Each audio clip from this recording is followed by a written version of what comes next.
Last summer, I had lunch with my friend, and we talked about a documentary on a Roman Catholic priest who happens to be homosexual.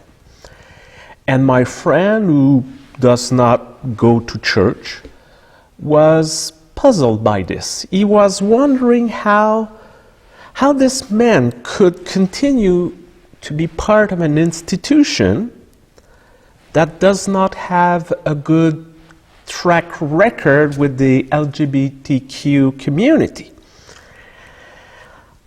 I had no good answer to give him that day, or even today. It's a very difficult question, but a very relevant one.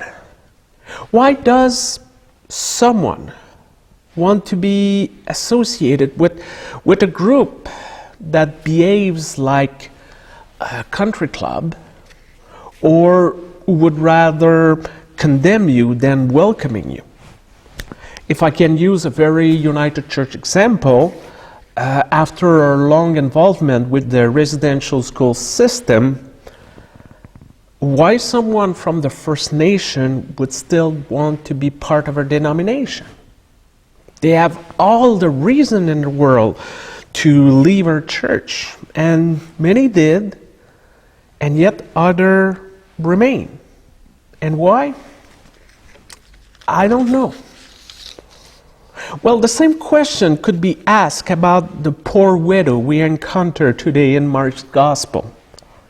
The famous widow's mite story, as it is called in the King James Bible. The ultimate go-to text church use for stewardship Sundays or stewardship campaigns. Who hasn't heard a moving account of the widow quietly but bravely walking to the treasury chest of the temple and dropping her 2 small coins? Pling, pling. Who hasn't heard that she is the perfect example of good stewardship because she kept nothing? She gave money people would spend on personal use or discretionary spending. Who hasn't heard a pastor saying, if a poor widow can give her sacrificial bit for the Lord, for God's kingdom, how can we, so comfortably wealthy by comparison, give much, much more? So go and do likewise, my brothers and sisters. Fill the collection plates with stacks of bills, write checks with many zeros, and this year we even have a machine that will allow you to give with the credit card. So give. Who hasn't heard something like this before? My problem with this interpretation of today's story is the widow did not go to Jesus, put her 2 small copper coins in his hand and said, "Continue your great work, sweetie." No. The widow gives her money to the temple, a place Jesus regularly criticized and critique very harshly. She gives all that she has to an institution whose leaders are accused to exploit people just like her. Jesus speaks just a few verses prior to this passage of scribes, expert in religious laws, who walk around with their fancy robes, seeks honor in public places, look for the best seats in the synagogues, deceive the most vulnerable in order to gain over their property, and recite very long prayer to despite their piety. The poor widow's money would support these hypocrites who are miles away from the proclamation of prophets like Isaiah, of Jeremiah, of Elijah, and the other prophets of the Old Testament. So what kind of fool this woman is, we might wonder. Why does she still support the temple?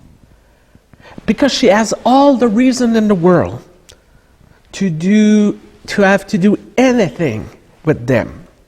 This institution that let her down. Why does she simply walk away? I believe too many of us are struggling to make the difference between religion and faith. Many of us have been told that, and we have been raised that way, that if one believes in God, well, one goes to church. End of conversation, there's nothing, no debate here, nothing to add. And yet, faith and religion are two different concepts. Faith is a system of beliefs, values, convictions, each individual has. It comes from inside of us. Religion is a specific set of beliefs and practices generally agreed upon by a group, a numbers of persons. Religion is a gathering of human beings for the better and also sometimes for the worse. Religion is an institution, and like every institution, it comes with politics, power, compromises.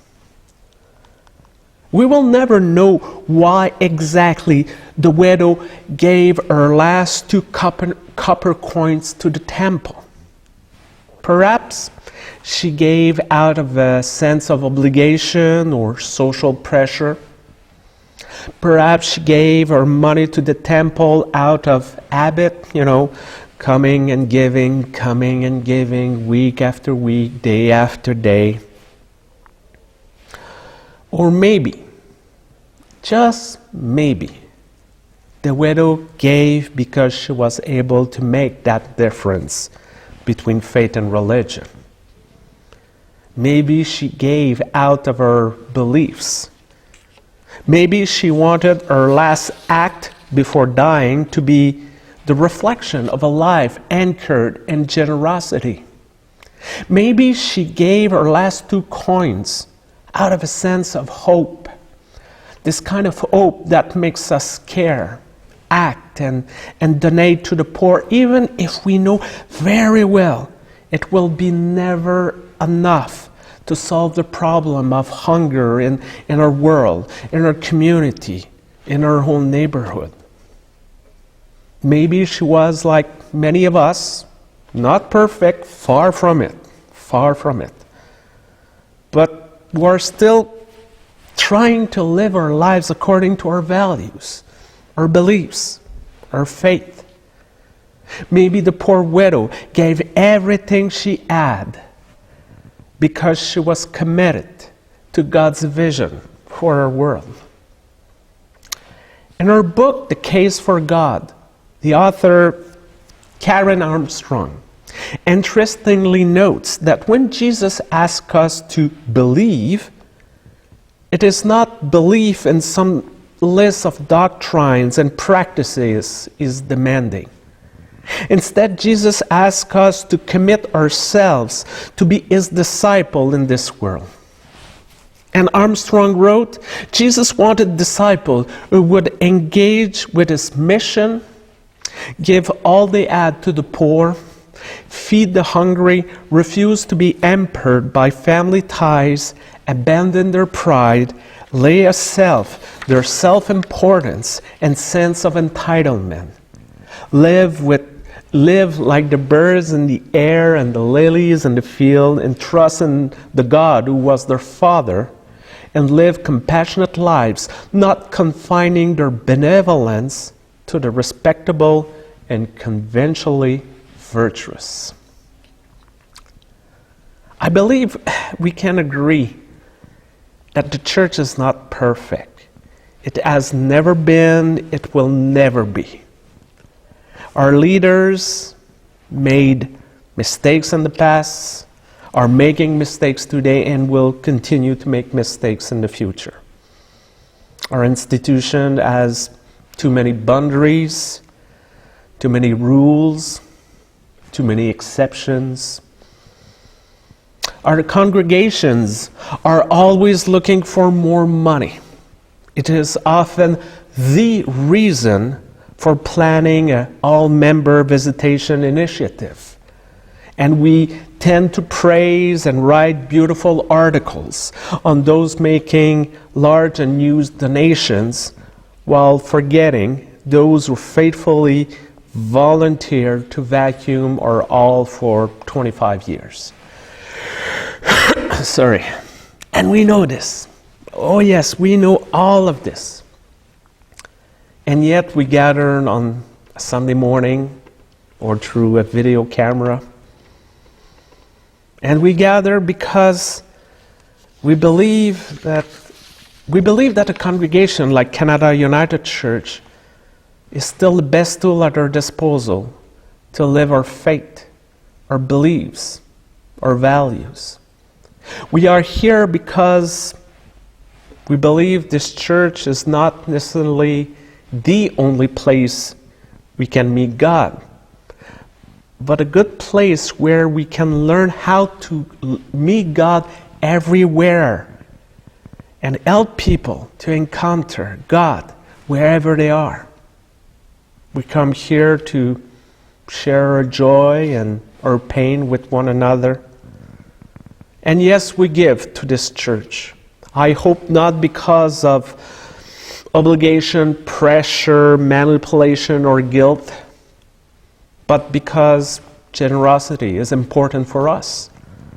We give because we hope it will make a difference in our world, in our community, but most importantly, in our own lives. We hope that being generous will transform us. And we give because we want to live and to embody our faith every day, alone or together. Despite countless stewardship sermons on this text, Jesus never commended the poor widow, applauded or self-sacrifice, or invited his follower to walk in her footsteps. Jesus simply noticed this woman and asked his disciple to do the same. Jesus did not notice the poor widow was there debating about the righteousness of her religion or commenting about the latest scandal of her congregation.